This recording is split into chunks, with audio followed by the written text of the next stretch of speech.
How's it going? Uh, so I was looking on the NA Facebook page, as I sometimes do, and I saw that our world champion did a write-up on Limit Break.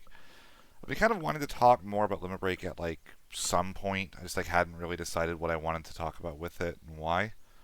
And I thought this seemed like a pretty decent opportunity to kind of look at it, talk it through, see what's good, what's bad. Um, Also, just listened to Steve D talk about it for a while, which it was really interesting talk. I don't agree with Steve on all of his points, but I want to kind of read this one together and just kind of give my reaction, my honest takes. I skimmed this before, but I didn't read it in full. Um, so some days used to make for semi-regular content. Some of those days even had time to write about it, which is great in this case, as limit breaks bubbling over my head. Straight to the point, very optimistic, kind of excited because it's guaranteed to shake up how the game is as of Opus 21. I think that's pretty much where I'm at with it as well. For myself as a player, part of me concerned for the general health of the game. Massive upswing in local interest in the Western world ever since they started making pre-built decks. Anyone could pick up and upgrade to a top-tier standard for a little investment. Um, I also like, although I didn't first think the decks I'm thinking of, Avalanche and 13 are easy to play and aim to end the game quickly. I think we're in the age of so many TCGs being in the market, it seems overwhelming, and to maintain a new one, even as old as FFTCG is now. I like the Eternal Locals have a best one over in 10 minutes because it can be so exhausting for someone who's not into card games quite as much as someone like me. I don't agree with this, actually. I do agree that I like that there are top tier decks that come out of the starter decks. Avalanche and 13 were very, very strong decks.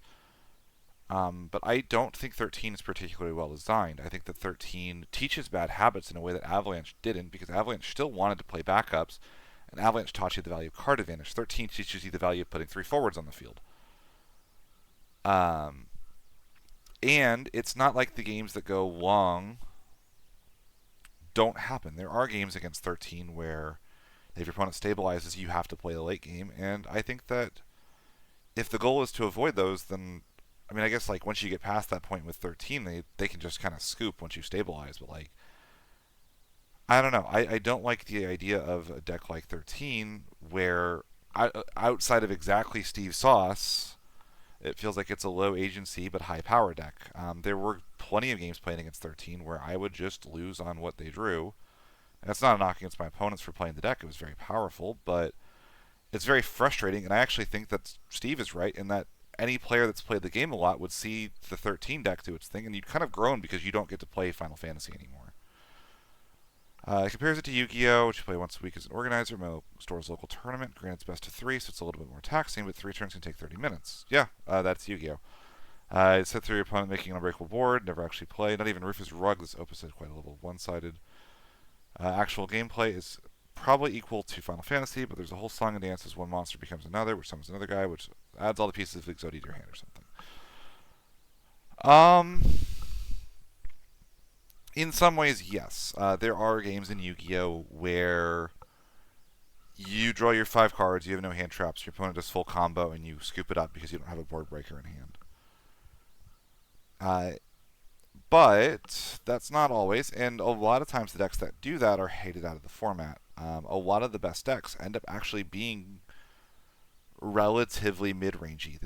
Not necessarily a build-a-board. Like the best deck right now is extremely oppressive and probably too good, but it doesn't end, with a massive Omni Negate or anything that's so oppressive you can't necessarily play through it.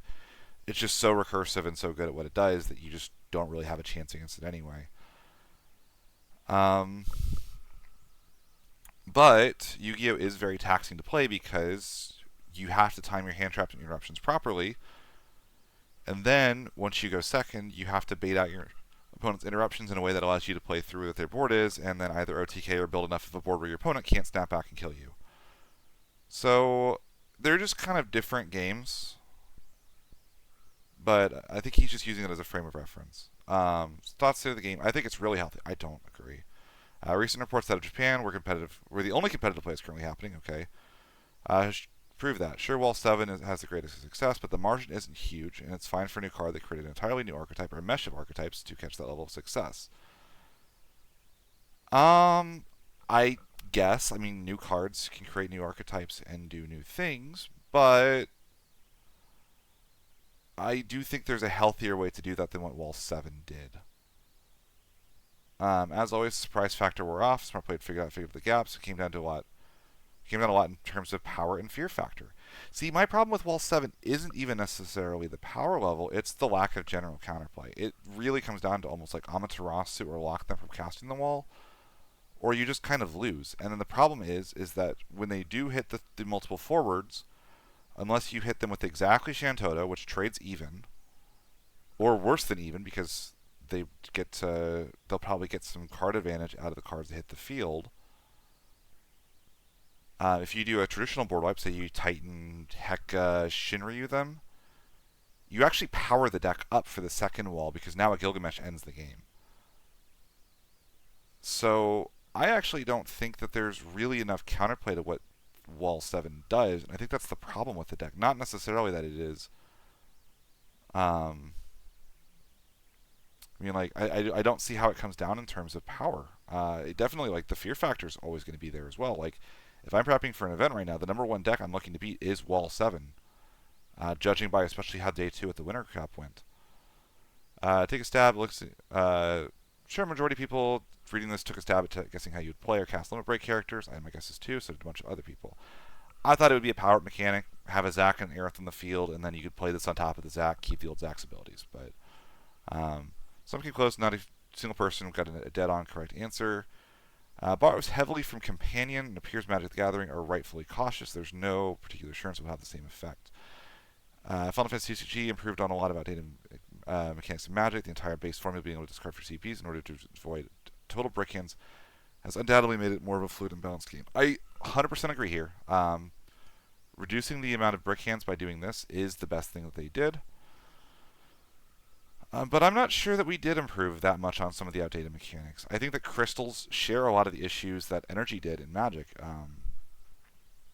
It's a very casual look at the mechanics. I'm not a huge Magic the Gathering player, but if you go to the Dual Logs, who again, very casual Magic channel, he hires scriptwriters for most of his stuff. I don't think he actually plays Magic himself. But he goes into how energy was considered a parasitic mechanic that only became better with other copies of energy cards. And I think crystals work kind of similarly. Like, they were really bad when there weren't enough crystal cards to be good, and then like when you get a critical mass of them, it's like the restriction isn't there anymore, which kind of removes the point.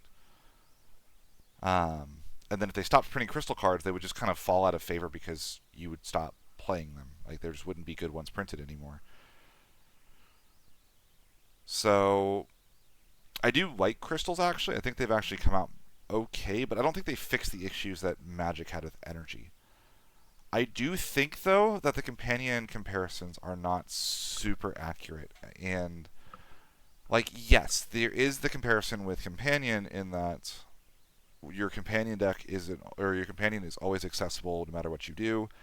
Yes, companion absolutely broke Magic, but I think that the biggest issues with companion were, first of all, the sheer power level of the cards.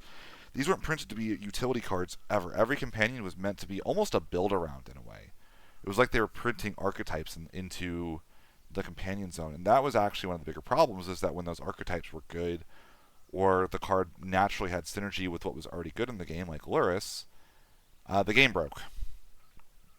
And the other issue was actually partly the companion restriction itself. I actually think that had companion not had that restriction, and they printed a lot of companions, I think it would have actually been a more interesting decision. Maybe you printed one that was like an overcosted burn spell and just like, could maybe kill a creature, right, as like a removal spell. I think it would have been fine. The biggest problem, however, because they were so powerful and because they had those restrictions, if your deck could stretch it all to fit those restrictions, you would, because there was no reason not to.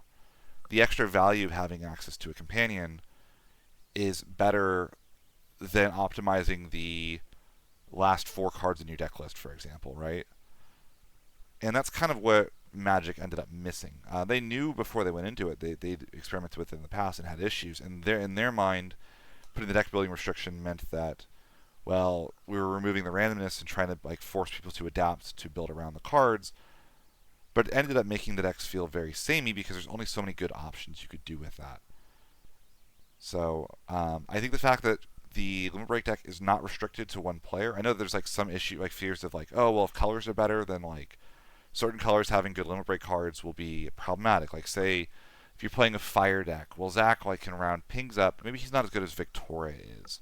And if you're not in mono fire, then Montleonis really is not a playable Limit Break card for you. So now all of a sudden you're just kind of in a worse spot playing fire than you might be if you're playing, say, lightning, where cloud is just generically incredible, right? Maybe they have a legend card or a hero card that like, or sorry, be a rare that like also gives some extra utility. Maybe it's just better to be a lightning as a secondary element than fire.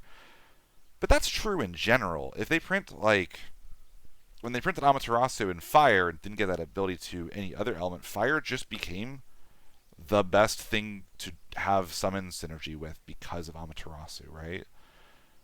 So I don't really like that argument because that's happening all the time whether we like it or not. Like, that's just the nature of printing cards in a card game, is that yes, sometimes a color gets better support than others, and that color is going to rise in meta dominance. The way to fix that is just give it some time and print more Limit Break cards, which will happen over the first couple sets. Admittedly, this first set may not be the most balanced in the Limit Break deck, but I think that like as you move along and you start having more decisions to be made with the Limit Break deck, it'll get better. It's no different than like the first set of a TCG.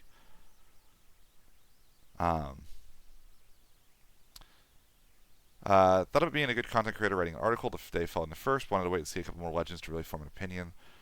First three cards, Zach, Victoria, and Ace, are all entirely reactive. You could argue this heralds the end of the comfortable aggro decks we've come to know and deal with. What's the point of playing Rufus Rug and your opponent dead 0 cards when they draw for turn and just flip Victoria to break Rufus? Only Gatekeeper is needing the correct CP for these cards, but general design seems to be similar through each element. 3 legends, speak to the LB acting on top as a top end as a trump card. Yeah, this seems to be kind of the general design philosophy. The lower rarity ones are utility that is designed to smooth out bad hands and fix problem matchups for decks. And the top end is if you get this far without using your Limit Break deck, here's an effect that probably will help you win the game. That said, I don't think that this heralds the end of aggro because aggro is also going to be playing these cards. When you play that Victoria against the Rufus Rug, they could very easily respond with a Victoria of their own, kill your Victoria, and you're right back where you were, in a way. Granted, without the Rufus now, so their value is a lot lower. That might sound a little samey, but I think that's a Rufus Rug problem, and not necessarily a Victoria problem. We tend to think of these, oh, well, this will help you stabilize against these, but when they can be used against those decks as well, I actually think that these are very scary cards for aggro to have access to because a lot of times aggro cards tend to be cheaper. These are cheaper cards. They're forwards. They still put out damage like an aggro card would. And they allow you to round up aggro cards, which will usually be lower curve, to do better things. You could think of Zach as a 3CP DLC to bump the damage on a low damage kill spell. So now playing something like, I don't know. I mean, if a fire deck is playing Brynhildr, Zach now says it's a 3CP forward that does 8k and kind of like cycles into your deck a little bit, right? So I don't know that these are actually going to push aggro out of the format at all. I think they actually have just as much potential to do the opposite. It's hard to know until we see the entire card pool. And honestly, I think we have to playtest this mechanic a lot because I do think that like the defining factor on who's going to be good at the first events are the people that have an understanding of how much of your Limit Break deck is okay to burn early, and do you actually need these finisher payloads? Maybe you don't actually. Mont, Tidus, Ace, maybe they're just there for control mirrors as a way to kind of give yourself an edge, but you just don't ever cast them outside of those, right? Or maybe if you're playing them, you have to conserve your Limit Break deck. You get one cast of Zach because you need to hold for maybe you're in Firewind and you have a bunch of wind characters, and then Ace could win you the game, right? The argument for the difference in ability power, but the comparison made between regular legends anyway. Ace is the simplest, arguably weakest. Mont is the most powerful, requires the most setup and dedication. Teat is somewhere in the middle, most generic. I can already see Mon of Fire gearing themselves towards 2 copies of Mont and 6 other totally random. So intention of racing to 5 backups and using both Monts in succession to win over a couple of turns. Yeah, that's totally possible. You could very easily load up on a lot of very fast cards with removal in them in Mon of Fire, race to 5 backups, and then just go Mont for game. But that is slow, and there's a lot of counterplay to that, so I don't think that's a problem. It just does mean that your extra deck has your boss, which happens a lot in Yu-Gi-Oh! And is scary, but not necessarily a problem. He's right. Wall 7 does that with the first cast off of 0 backups. You could just go Wall 7, hit Zeromus, Gilgamesh, and the game is over. 3 areas should heavily influence potential deck choices. Elements that are strengthened or weakened due to element break, buffing, or debuffing the primary gimmicks. So usually this is referring to wind and earth are going to be getting probably the largest buffs, as is water, and probably, I would say, ice. Ice especially is going to be hurt the most by it.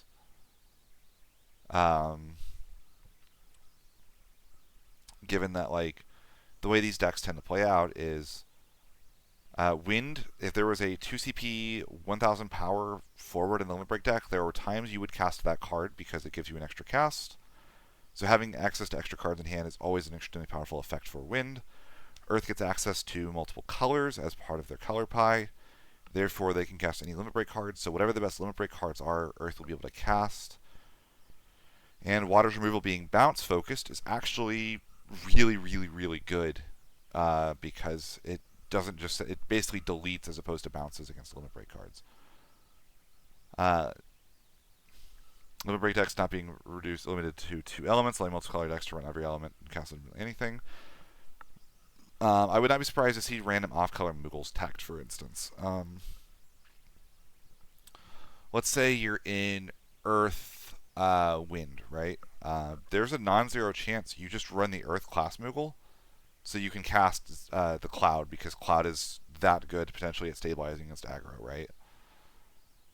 So that's definitely but I don't dislike that conceptually. It's a consideration. I think it's something you'll have to think about. Is it worth running a 1 copy of that card in your Limit Break deck with the Moogle to be able to cast it potentially if you draw that Moogle at the right time? Very possibly, yes. Encouraging more EX burst or random off-color bursts to allow you to cast particular cards in the Limit Break deck if you draw them. I don't agree with this one, actually. So he seems to be under the impression that, oh, we're going to talk about these more. So I'll kind of let us, go through that. First point, Victoria versus Rufus Rugg. Ice is most competitive.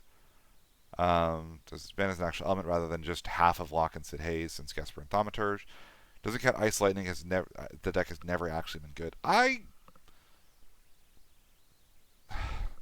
This is a Europe thing. Europe has just never been an Ice Lightning fan. But there are, a lot of really good Ice Lightning players, and I don't think that Ice Lightning is... it's been, on the verge of Tier 2, basically since the printing of Sephiroth.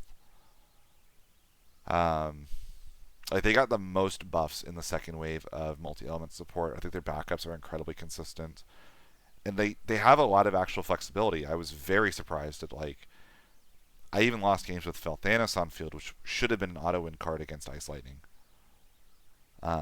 So saying Ice is aggressive, disruptive, asks a lot of questions very quickly while limiting your potential answers. Yeah. Even 13, which kills you faster, at least lets you play with all your cards in your hand.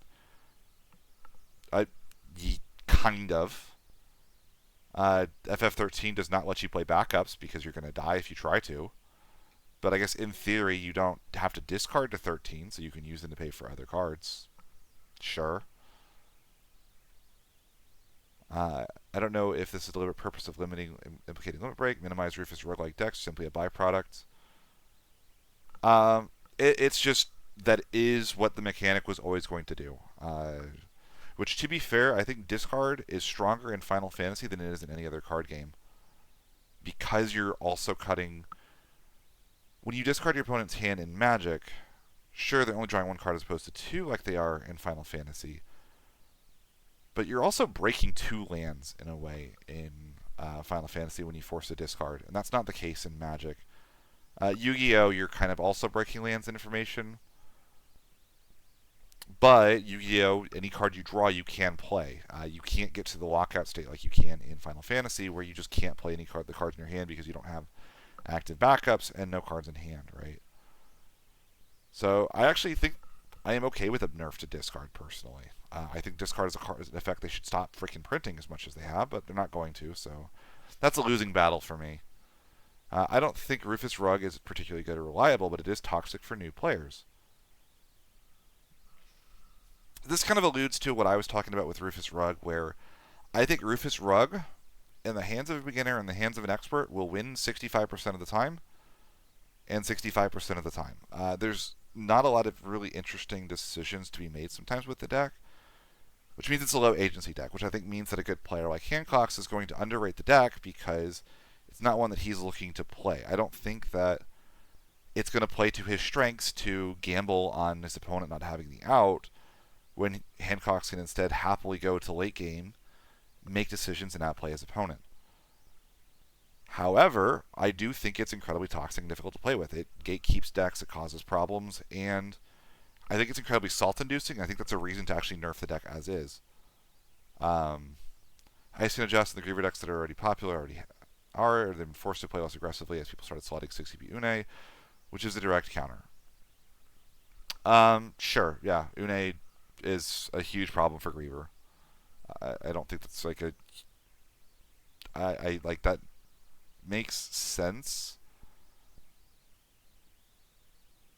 Ice overall just seems like the element hurt the most, regardless of not seeing its Limit Break Legend. We're not getting the Limit Break Legend for Ice this set, by the way. We have seen both Ice Legends in Sephiroth and Kurasame. Ice will be getting, probably I imagine, either a rare or a common Limit Break to go with Victora, which is part of the reason I think Victoria is as good as she is. I know Steve said that he thinks Victoria would be unironically playable if she wasn't in the Limit Break deck. Water already seemed like it benefited a lot when it bounced Limit Break, turns extra deck face up, and is thus useless. Bounce got very weird once we stuck in a world where every forward did something on play, as long as you can play in combination with cards to do something when a card is bounced. Leviathan, Shros, I'm guessing Tidus. This is partly true, but I also think that 2 CP Leviathan is probably just the most efficient removal spell for a control deck. And in those decks where you could potentially get by with it, try to stall out, survive a little bit longer, get to that one extra backup, it just became a very flexible card and flexible effect. I think 3 CP Leviathan from Opus 1 is still an unironically playable card if you have Yuna on the field, if you can guarantee that Yuna's always there, and you're not like in a multi-element deck. EX Burst is fantastic as well. It's just a very good way of preventing lethal. Threats like Griever made bounce a lot better. Yeah, you don't want Griever to go to the break zone. Every Limit Break card so far, probably a feature, has an entry ability, so the card should already fulfill its purpose. But at least it's a one and done with your Leviathans. Yep. It also helps, having seen Tidus as the legend, how much he already buffs current mono water without thinking about any further elements. Limit Breaks in general, especially if they dig deeper in the deck like Tidus, will already play anything that benefits from cast. Cards in the break zone with Lena being the strongest currently released is a new idea in a similar position as well as Ultimecia. Because Limit Breaks go to the Limit Break deck no matter what, so they don't add free fuel to cards like Lena. I guess his argument is that like if you can junk your hand and draw cards out of the Limit Break deck, you can fuel the break zone faster for cards like Lena. Like, I get his point, but I don't think that's why Limit Break is strong or that that's a huge buff to any particular card. You could already junk your hand to play those Limit Break cards, or to play like Lena if you really wanted to. So I think it's more so that just Tidus is very strong, and we have to think about what that means for those control decks once they get to that point anyway, because Tidus cycles into the deck deeper, removes it forward, and Fate seals the opponent with one of the worst cards on the field, which is a lot for one card to do.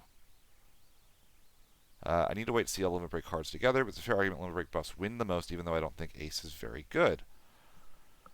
Win has always been a bit weaker on immediate early reaction, and Ace does not help that, but given every Limit Break has had mostly reactive tests, you can include the lower rarity cards. Limit Break cost can easily be the best. Every Limit Break is minus 2 CP for its pretty cost. Win already aims to make use of every card, or already aims to make every card cast minus 2 CP anyway, so the two should go hand in hand. Even if it's just to throw out cheap bodies to block damage and add to cast count for turn, I feel like Wind Limit Breaks will be the most difficult to balance. That's what I said about Wind would play a 1000 power 2 CP Limit Break unironically, and it would be almost broken. I also don't agree. I think Ace, he's right. Ace does not fix any problems with Wind. But I think Ace makes a lot of sense as there are games where you can't get to the Luso cast. There are games where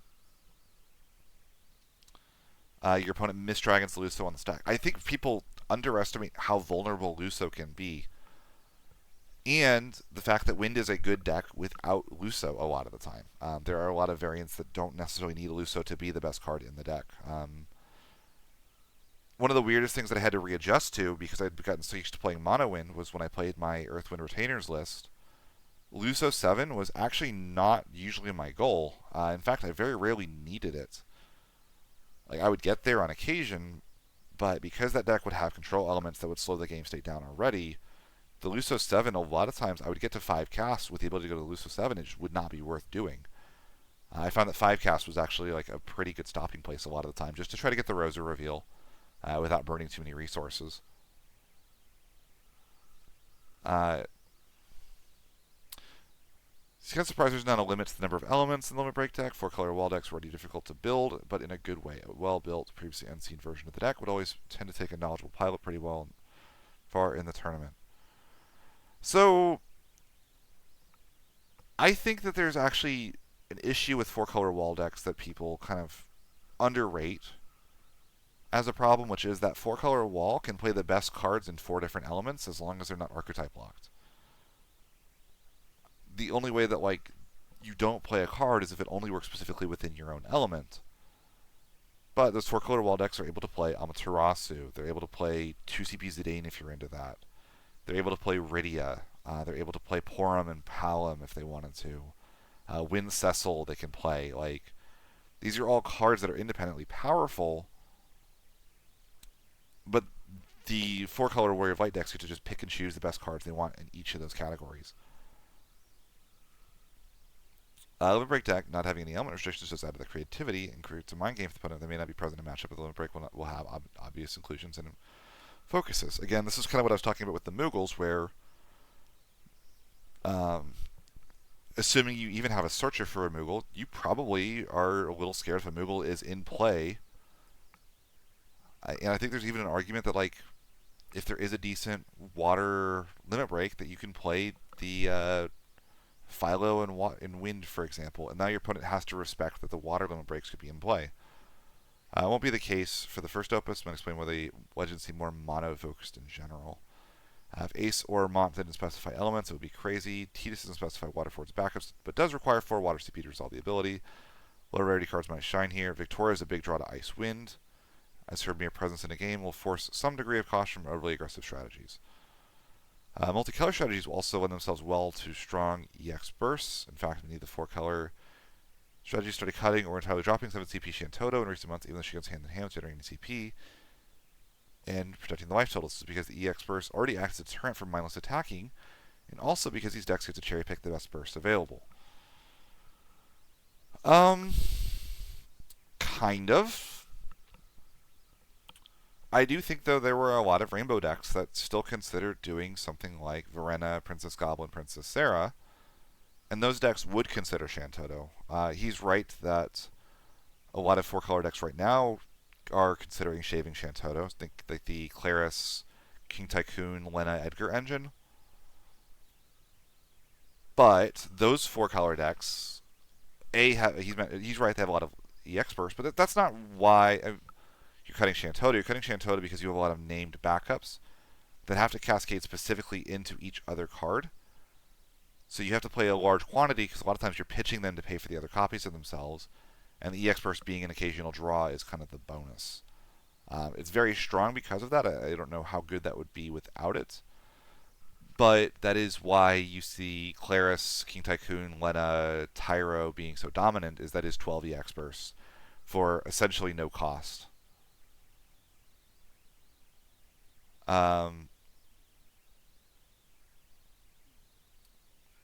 Limit Break, I also don't think that like that necessarily is enough reason for aggro decks to stop attacking you. They do what they do. They're not going to slow down because of that. And I don't think getting a free backup, like a free card draw, is nice, but it's not enough to usually stop an aggro deck without other outside help. Limit Break furthers this, like with the aforementioned Victoria, by making totally off-color bursts viable because you always have a use for them in a match that they mentioned in your Limit Break deck.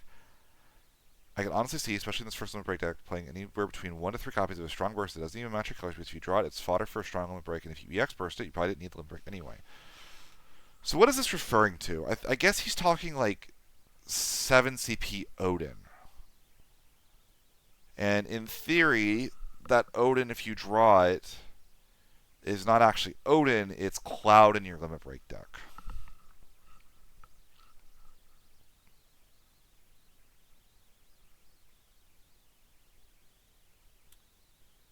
Because you don't consider actually casting the Limit Break, you're just casting the card from your Limit Break deck. When I first read this, I didn't really like that statement, but I could see the merits of that, actually. Ice's EX bursts are not particularly strong, so I don't think that's the element that like we're really looking at here. I think like Odin, Water Leviathan, like 6 CP Leviathan. Remora, actually. Remora is probably the better example. It's removal and a draw. Like there's any good water limit breaks, but like Tidus doesn't really fit that mold. I'm trying to think like how happy I would be, because it's a Kusith problem, right? Where it's like Kusith. The idea with Kusith is that it goes to the EX zone, you're fine. You get the card back in the draw for free. If it goes to hand, a lot of time it's CP fodder, but if you cast it, it's also a 2 CP to cast the best card in your break zone. So this is kind of like turning these cards into Kusith, but for cards in your Limit Break deck. I'm just trying to think how happy I am having Cloud in my deck. If Cloud had a EX burst, which is basically what that's saying, right? I don't think I'm very happy with that. Like I feel like the only one I would maybe think about is Mono Wind, where your EX bursts are relatively weak in general. Like you get like a couple card draws, but like no removal. Am I happy with teching like Odin or like Cloud? Because they're also, or I guess Cloud isn't an EX burst, but like because it kills a thing on EX burst. That might need testing. I see his point. I don't think so.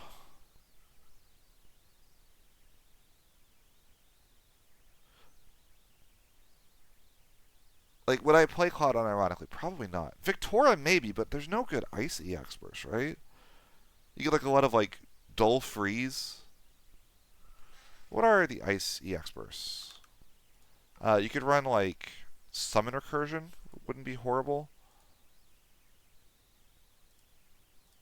Because like that's the one that would be the like Victoria would be unironically playable, right? Um, Edward, Terra. Oh,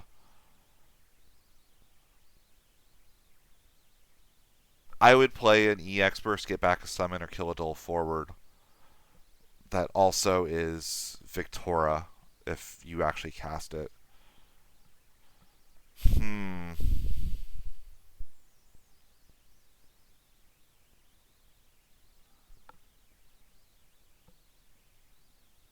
He might have thought of a use for the limit break tech that I didn't think of, where you can run off-color EX burst to turn them into the card in your limit break deck. I mean, if we go by the ones we have, Terra is clearly really good. I think the modalness here, and there are a lot of decks that will love getting a summon back. I think Edward is maybe one to consider. Tella is just straight up worse than Terra in every way, I suppose.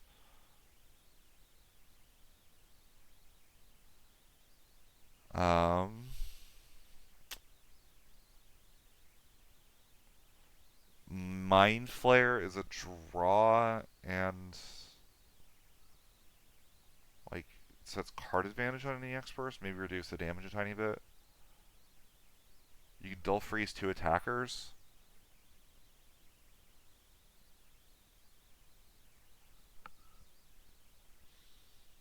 Search a monster. There's decks that would want that.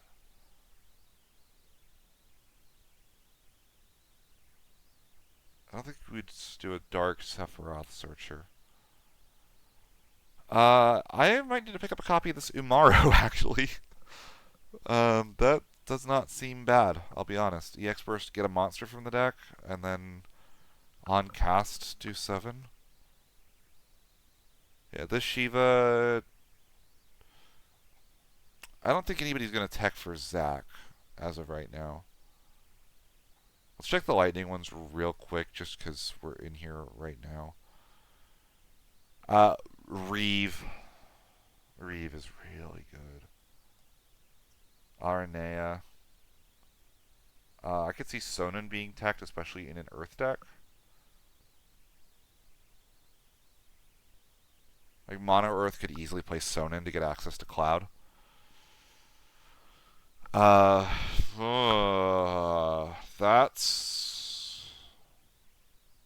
That is very scary to think about. I don't think it's necessarily a problem because there's definitely a cost to playing the card in your limit break deck. It just kind of says that the card in hand is just the limit break card, but you get to kind of custom add EX burst to the limit break, which is funny. I think Reeve, Sonnen, Aranea, Kuja.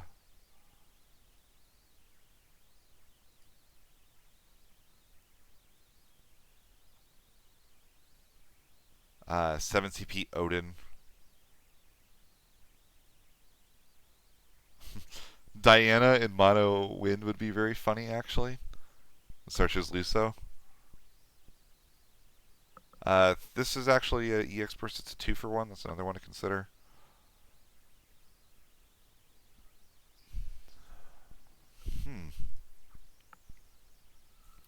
Well, that actually then makes any elements with strong EX burst significantly better. Remora in Mono Water is a much stronger card with that. If we go to Earth, Cryle gets quite a big bump there.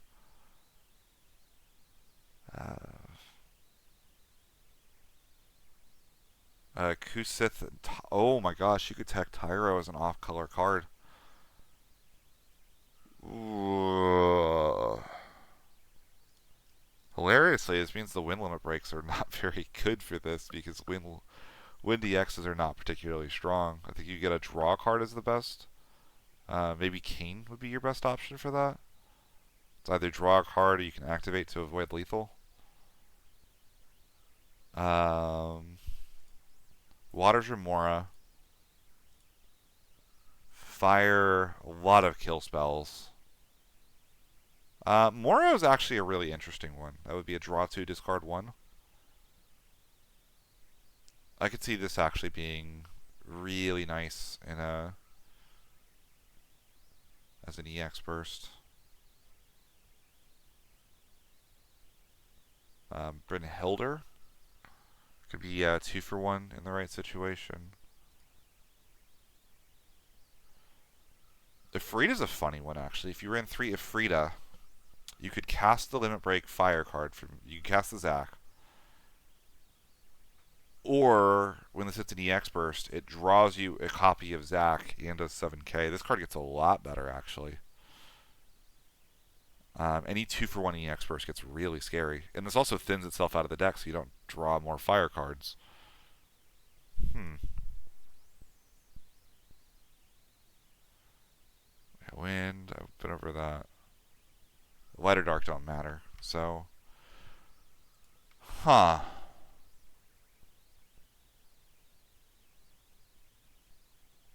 You don't even need to worry about wasting limit break slots. Simply flip the now useless card over. Speaks to decks that have or have solid breaks and recursion.